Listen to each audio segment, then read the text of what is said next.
Mary had a little man.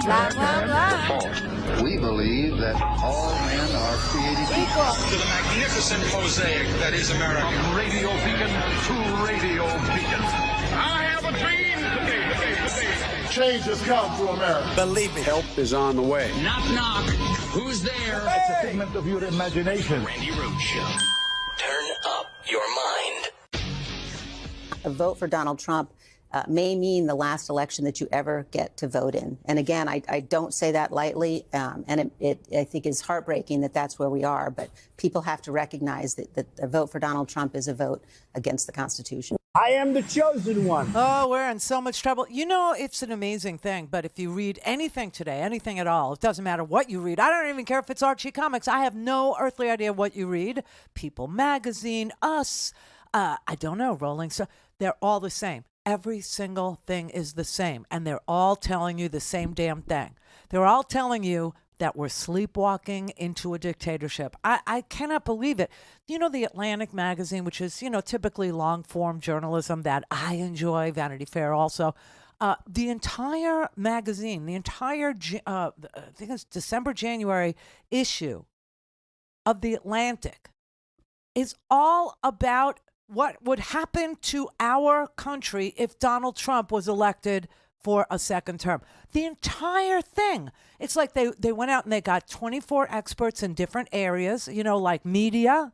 They got people from voting, you know, elections, people from, you know, people who look at agencies, people who, you know, look at bureaucracies, people who and they're saying that if Donald Trump is elected, there would be absolutely no adults in the room. And therefore, and you know what I can't understand after reading like so much of this? I mean, like hundreds of pages of warning, Will Robinson, warning, danger, up ahead, you know, like slippery when wet kind of thing. I mean, it's an amazing amount of, you know, hair on fire, lights blinking red, everybody telling us, everybody warning us, everybody, you know, explaining on any level that you needed explained to you. It's there. You could have an explanation for what it would look like. But to just make it nice and easy for each and everybody from no matter what, you know, walk of life. I don't care if you're middle of the road. I don't care if you're a Republican that leans, you know, right. If you're a Republican that leans left. If you're a Republican who leans independent. If you're a left leaner, you know, it doesn't really matter. What they're telling you is simple. You said you don't want government running everything unless it's Donald Trump. And then the government runs everything. And that is so bizarre. But that is what the cult is. That is what it is. It's like, we don't want any government. We don't want any government in our lives. I don't want any government in government. I don't want anybody with any expertise. I don't want anybody with any, you know, character or any integrity in our I don't want any government. You know, it's like Atlas Shrugged, kind of, you know, a group of people, right? Unless it's Donald Trump, and then I want government everywhere. I want it in my mind. I want it on the TV. I want it on the internet. I want it in the hiring process. I want it in the voting. I want it in the states. I want it in the House. I want it in the... I mean, it's freaky. It's freaky what people are saying about what they want him to be and do. I mean, and so people from all walks of life, you know, Liz Cheney, obviously, she has a book out, right? And she's doing a lot of media so that she can sell books. But remember, she paid a price prior to, you know, writing this book. She wouldn't have had time to write this book, nor the inclination to write this book, had two things not happened. Had January 6th not happened, and had she not been a part of the January 6th Select Committee, right, as a bipartisan member, her and Adam Kinzinger, both of them, and lost her primary to a woman whose name you probably can't even remember. She's weird looking, though. Oh, there I go, shaming. You took it right out of my face. I'm going to get a couple calls. I know. We're shaming again, Randy. Oh, sorry. Can't help it. I'm old school is what it is. But anyway, yeah, so Liz Cheney has been all over the TV trying to tell you that we are under a real serious, not a watch, not a fascism watch, but a warning. A warning that this man is the destroyer of democracy. And you know how you know that Donald Trump is the destroyer of democracy? He does what he always does. He projects and he plays the I know you are, but what am I game. You remember when Hillary Clinton, he was saying that Russia likes him, and she said, yeah, of course, because they would rather have a puppet. No, you're the puppet. You're the puppet. No puppet. You're the puppet. Remember that? Like he devolved right in front of your eyes into a fourth grader. Like he literally became I know you are, but what am I? Fourth grader bully, right? That's what he does. It's classic Trump, okay? I know you are, but what am I? Sticks and stones may break my bones, but names will never harm me unless you're calling it, to me, and then I will be your retribution. I don't know.